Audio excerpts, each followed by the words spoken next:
Você conhece aquela frase, o Big Brother está te observando? No meu caso, ela seria, a Big Mãe está te observando. Soa assustador, né? Todos nós queremos crescer, mas no meu caso, crescer era realmente urgente, porque minha mãe é obcecada por controle e precisa checar todos os meus passos. Até eu começar a ir para a escola. Eu nem percebia que algo estava errado na minha vida. Eu tenho uma mãe solteira, e claro que ela me ama muito, sempre me defendendo de tudo e sempre ao meu lado. Isso é normal para uma criança. Mas a escola é hora de aprender a ser independente, começando com pequenos passos. Eu me lembro do meu primeiro dia.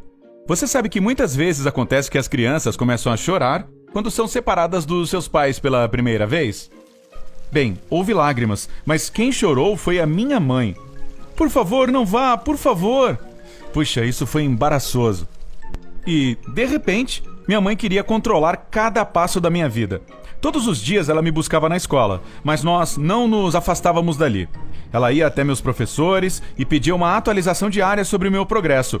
Isso era extremamente cansativo para eles, mas eles foram bastante compreensivos por alguns meses. Você sabe, mãe solteira, filho único.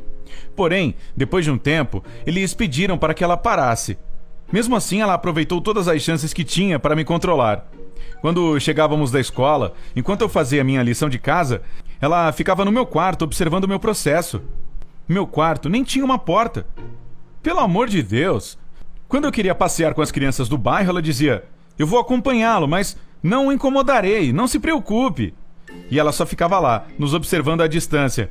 É desnecessário dizer que eu não tinha muitos amigos. Ninguém quer ser observado o tempo todo. Conforme eu crescia, comecei a perceber que isso não é uma preocupação normal dos pais.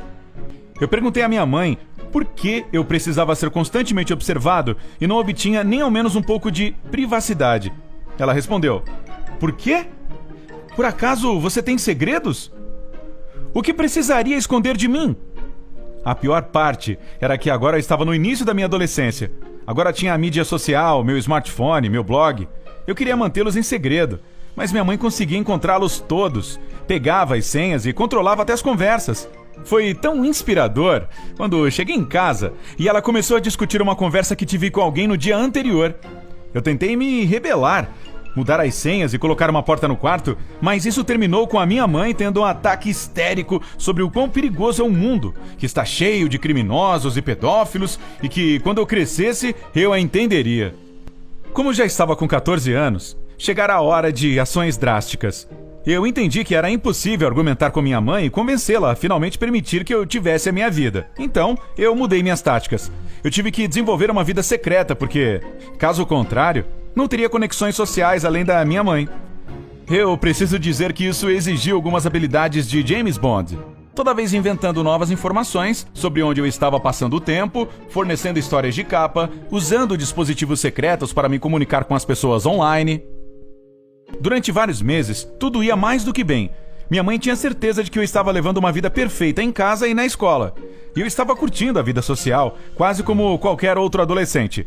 Mas um dia, uma catástrofe aconteceu. Eu esqueci meu celular secreto em casa.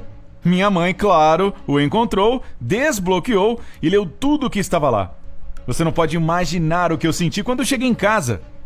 Eu acho que, naquele momento, minha mãe teve uma espécie de colapso emocional ao ver que eu tinha fugido do controle dela. Daquela vez, fiquei de castigo mesmo. Mamãe me disse para ficar no quarto e eu não podia nem mesmo ir até a cozinha. Obviamente, eu não deveria ir à escola.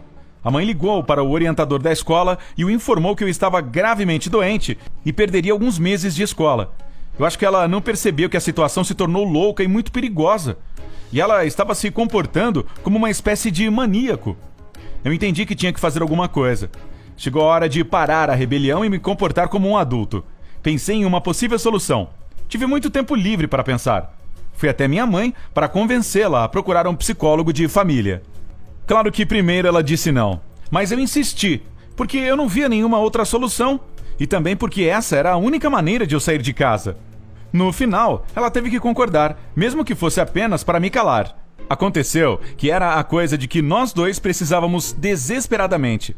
Mamãe estava relutante, mas bastou meia hora e ela já estava abrindo o jogo para o médico. Descobri que eu também tinha problemas, mas eles eram mais como uma reação às ações da minha mãe. Quando voltamos para casa, minha mãe me informou que eu deveria voltar para a escola e aprovou a colocação da porta no meu quarto. Uau! Isso é o que eu chamo de efeito terapêutico. O problema é que não tenho certeza do que está acontecendo na cabeça dela, porque agora ela está me dando liberdade com o mesmo entusiasmo de quando me trancara. Mas, pelo menos, eu agora posso levar uma vida praticamente como a de uma pessoa normal. Eu até tenho um pouco de privacidade. No entanto, ainda estou com medo de que um dia minha mãe tente controlar todos os meus passos novamente. Tudo o que eu estou esperando é crescer o mais rápido possível. Esta é a minha história, e eu espero que você goste dela e queira compartilhá-la com outras pessoas que também têm pais assustadores. Por favor, inscreva-se neste canal e assista a mais vídeos como esse. Por favor, curtam, compartilhem e comentem. Envie sua história. yt@tsp.cool